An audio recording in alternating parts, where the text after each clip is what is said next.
था कि कबीर साहब मंदिर के निंदक नहीं है, भगवान के निंदक नहीं है, बल्कि वो ये कहना चाहते हैं कि भगवान के नाम पर यदि आपने ईंटा खड़ा कर दिया और 5 तिलक लगा दिया और आप कहते हो कि भगवान है, कबीर साहब कहते दोनों बात है।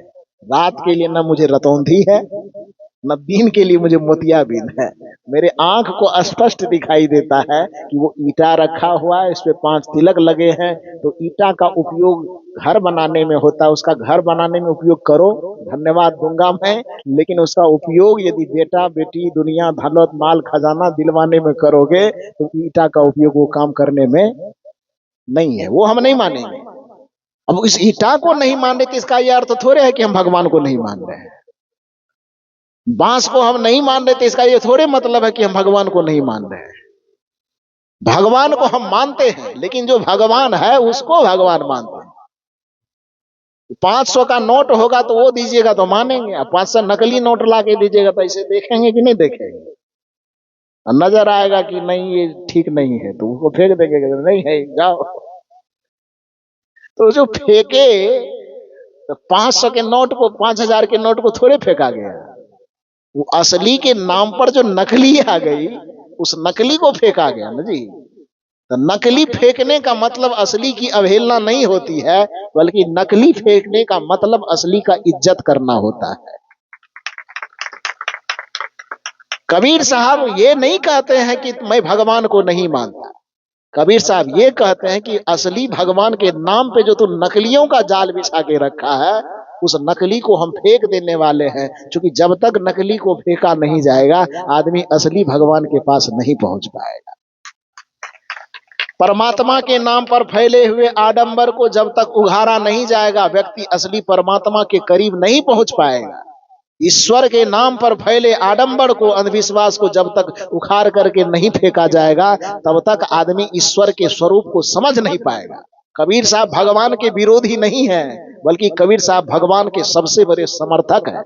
कबीर साहब ईश्वर के विरोधी नहीं है, बल्कि कबीर साहब ईश्वर के सबसे बड़े समर्थक हैं। कबीर साहब राम के विरोधी नहीं है, बल्कि कबीर साहब राम के सबसे बड़े समर्थक हैं। लेकिन कबीर साहब कहते तू तो बस एक दशरथ के पुत्र राम में अटक के रह गया यार। जिस दशरथ ने जिस राम को जन्म दिया तुम उसमें अटक गए। मैं तुम्हें उस भगवान के पास ले जाना चाहता हूं जो दशरथ का भी भगवान है, जो दशरथ के दादा का भी भगवान। यदि रामे पर से भगवान मानेंगे तो राम के बाप का भगवान फिर कौन होगा? राम के दादा का भगवान फिर कौन होगा? राम के नाना जो होंगे उसका भगवान कौन होगा? पूछिए छत्तीसगढ़ वाले से, जवाब तो छत्तीसगढ़ वाला देगा, क्योंकि राम जी का ननिहाल कहाँ है? कहाँ है ननिहाल? छत्तीसगढ़ में ना। तो नाना सब बताइए कि राम जी के जब चूंकि राम जी के पहले नाना आए होंगे ना, पहले नाना आए होंगे तब उसकी माँ जन्म ली होगी, तब फिर माँ की शादी हुई होगी, उसके बाद ना राम जी जन्म लिए होंगे। यदि भगवान की उत्पत्ति हम राम से ही मानेंगे तो राम जब नहीं थे इस धरती पर तब इस धरती पे कोई भगवान था कि नहीं था? अरे मेरी बात समझ रहे कि नहीं समझ रहे? कबीर साहब कहते हैं कि केवल वो अयोध्या में जो जन्म लिया, भय प्रगट कृपाला दीन दयाला कौशल्या हितकारी, तुम्हारी दृष्टि उस राम पे जाके अटक गई। मैं उस राम की चर्चा करना चाहता हूं जो केवल वो दशरथ के बेटा राम नहीं है, बल्कि दशरथ का भी भगवान राम है, जो कौशल्या का भी भगवान राम है, जो कौशल्या के भी नाना होंगे उसका भी भगवान है। उस भगवान तक मैं ले जाना चाहता हूं जो सबका भगवान है और सबके हृदय में बैठा। यही बात कहना चाहते हैं। और कबीर साहब ने उस राम की उपासना करने के लिए पूरी दुनिया को बताया। कस्तूरी कुंडल बसे मृग ढूंढे वन माही, ऐसे घट घट। आगे बोल दीजिए आप लोग। राम जी के ननिहाल वाले हैं तो इतना काम भी नहीं कीजिएगा तो कैसे होगा?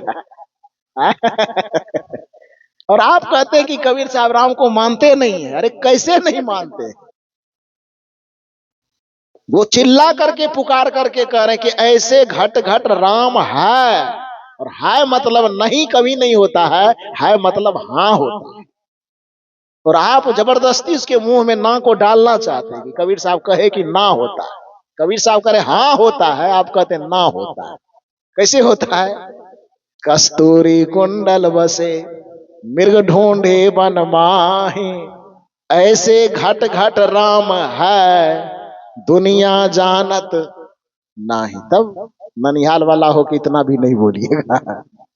अभी जहाँ पर राजनांद गांव में ठेलकाडी के बगल में जो कार्यक्रम हो रहा था, वहां एक प्रोफेसर आए हुए। वो आए, कहे साहब मिलने के लिए गए, ऊपर में दूसरा मंजिल पर ठहरे हुए थे।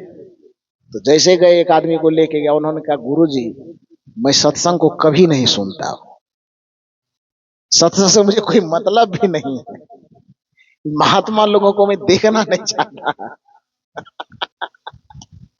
जी, परसों की ही बात है।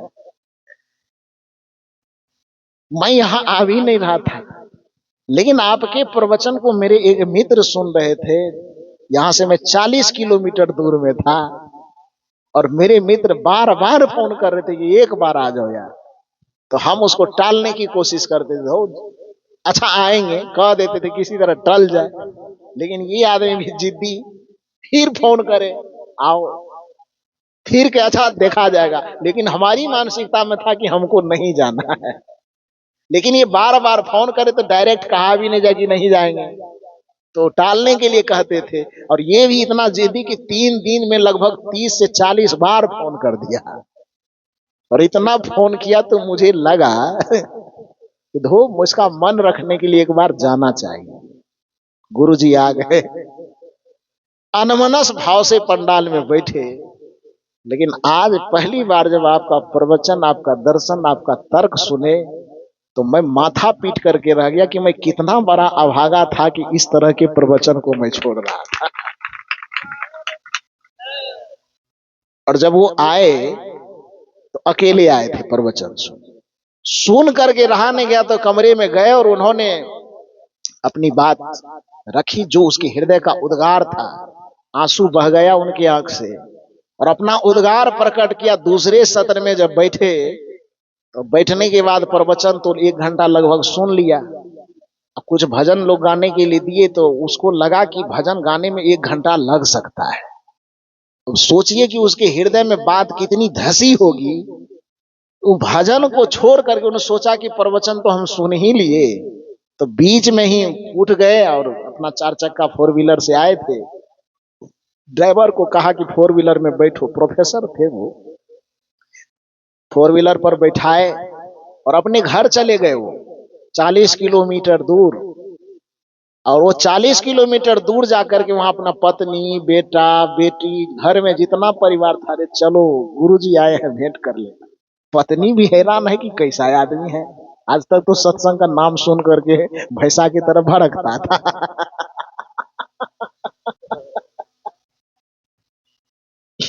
40 किलोमीटर दूर से हम लोगों को लेने आया है। जी, ये मैं बना करके नहीं कह रहा हूं।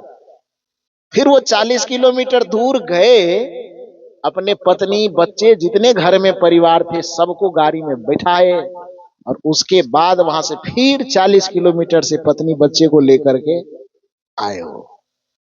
और आने के बाद जब बातचीत हुई, उसकी पत्नी भी कही कि आज मुझे किसी गुरुजी से आपने भेंट करवाया है, पति देवी, इसके लिए आपको मैं बहुत बहुत धन्यवाद देती हूँ। फिर 1 घंटा हम लोगों के बीच में बैठे, बातचीत हुई, थोड़ा हंसी हुआ। तो उसी बीच में प्रोफेसर साहब बोले कि आपको तो राम जी के बारे में कुछ कहना ही होगा, क्योंकि आप राम के ननिहाल में आए हैं। राम का नमक खाए हैं, राम के ननिहाल का, तो बोलना तो होगा ही। तो हम भी सोचे थोड़ा मौका पर चौका मारते हैं।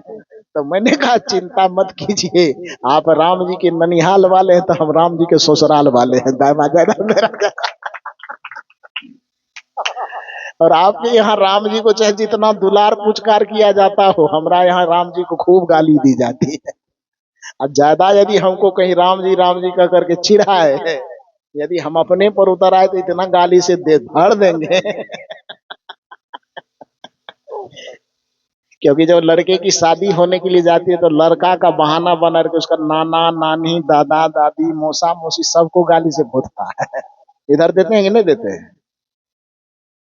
वो गाली मतलब गलत गाली नहीं देता है, व्यंग करना, गाली मैंने वो गंदा बात नहीं है। क्या बोलते हैं उसको?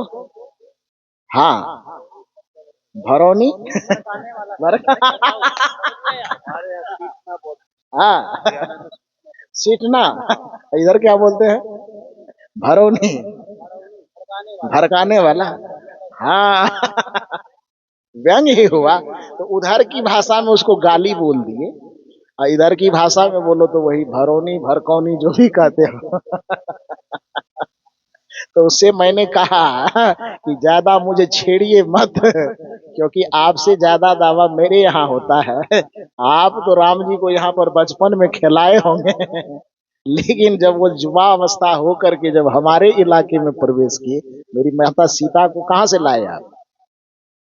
सीता जी का जन्म स्थान बिहार की धरती है, उसी बिहार की धरती मिथिलांचल से आया। तो वो तो हंसी में मैंने उनसे कहा, वो कहा कि नहीं राम जी के ननिहाल में आए हैं, राम जी की धरती पे आके नमक खाए हैं, तो राम जी के बारे में कुछ सुनाना होगा। तो मैंने कहा इतना दावा मत ठोकिए, हम जिस जगह से है ज्यादा दावा मेरा है। कहने का ये अभिप्राय है कि मैं या कबीर साहब इस बात के समर्थक नहीं है कि हम राम को नहीं माने। कबीर साहब इस बात के समर्थक हैं कि राम के नाम पे तू जो आडंबर फैला रहे हो, हम उस राम को नहीं मानेंगे। लेकिन राम को मैं क्या, दुनिया के कोई भी पागल व्यक्ति होगा तो वो राम को मानेगा, लेकिन वो राम को कहीं बाहर में चित्र में मूर्ति में नहीं मानेगा। चित्र में उसका प्रतीक हो सकता है, प्रतीक होना अलग बात है। अब जमीन आपके पास है तो जमीन का नक्शा है कि नहीं? उलझन आएगा तो जमीन का नक्शा निकालिएगा, दुनिया पर काल जो भी होता है लगाइएगा। लेकिन आप इतना बताइए कि जमीन के उलझन को समझने के लिए नक्शा भले ही आप अपने अलमारी में रखे हैं, लेकिन यदि आपको मकई टमाटर धान गेहूं धनिया उपजाना होता है तो वो नक्शे पर उपजाते हैं क्या है? वो उपजाना होता है, बीज लगाना होता है, फसल लगाना होता है, तब कहाँ जाते हैं आप? नक्शा के पास की प्लॉट पर? थोड़ा बढ़िया से बोलिए ना। प्लॉट पर जमीन जिसको कहते हैं, वो जमीन कागज वाला होता कि ओरिजिनल? ओरिजिनल होता है। अरे भैया जिस समय उलझन पड़ेगी उस समय नक्शा निकाल लेंगे, लेकिन कुदाली चलाना है, हर चलाना है, बीज छींटना है, तो नक्शा को बार बार जाके क्या देख रहे हो? प्लॉट पर चलो ना। मंदिर वाला जो चित्र है वो एक नक्शा है भगवान का। यदि उलझन आएगी तो मंदिर में जाके नक्शा को समझ लेंगे। जब ओरिजिनल भगवान के पास जाना हो तो मंदिर जाने की जरूरत नहीं, वो कबीर साहब का जो हृदय मंदिर है उसमें प्रवेश करने की आवश्यकता। और कबीर साहब कहते हैं कि ओरिजिनल राम यहाँ है, कस्तूरी कुंडल बसे मिर्ग ढूंढे बनमाही, ऐसे घट घट राम है दुनिया जानत नाही। जौ तिल माही तेल है, जौ चकमक में आग, तेरा साई। अब साई कहिए कि ईश्वर कहिए कि भगवान कहिए कि परमात्मा कहिए, केवल भाषा का अंतर है, भाव का और तथ्य का कोई अंतर नहीं है। और आप कहते भगवान को मानते नहीं है, कैसे नहीं मानते? जौ तिल माही तेल है, जौ चकमक में आग, तेरा साई तुझ में जाग सके तो जग जाइए और भगवान को पा लीजिए, मानने की जरूरत ही नहीं पड़ेगी। तो बहुत बहुत साधुवाद। पता नहीं बोलते बोलते कितनी बातें बोल गए, यदि बुरा लगा हो तो क्षमा कीजिएगा।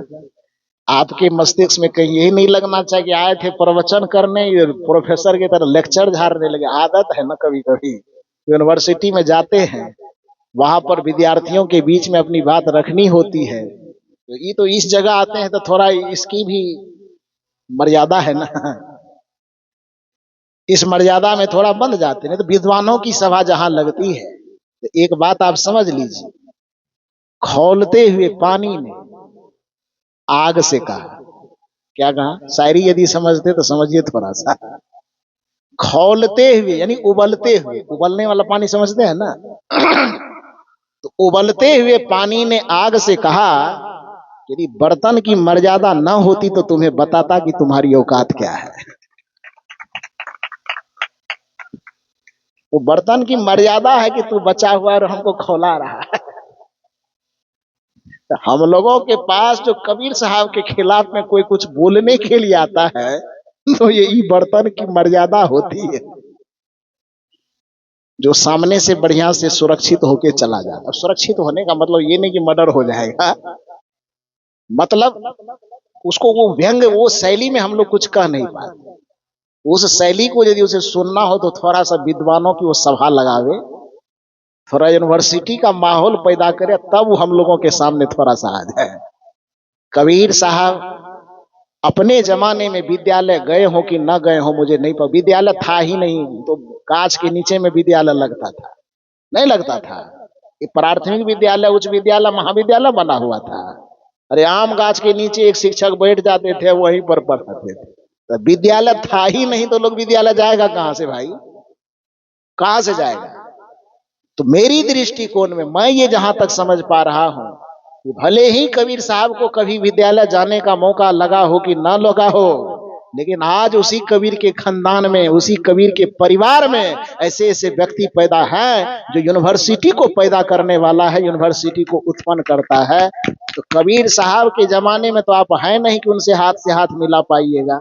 एक बार जरूरत समझ में आवे तो उनके परिवार के बच्चों से आकर के हाथ मिला लीजिए, बात समझ में आ जाएगी। तो बहुत बहुत साधुवाद, बहुत बहुत आभार आप लोगों के प्रति कि मेरी इतनी वाणी को आपने इतना शांत और धैर्य पूर्वक सुना, इसके लिए बहुत बहुत साधुवाद देते हुए, यदि ज्यादा बदमाशी कीजिएगा तो भड़कौनी भी शुरू हो जाएगा। तो बहुत बहुत साधुवाद देते हुए अपनी वाणी को यहीं पर विराम देता हूं। बोलिए सदगुरुदेव की।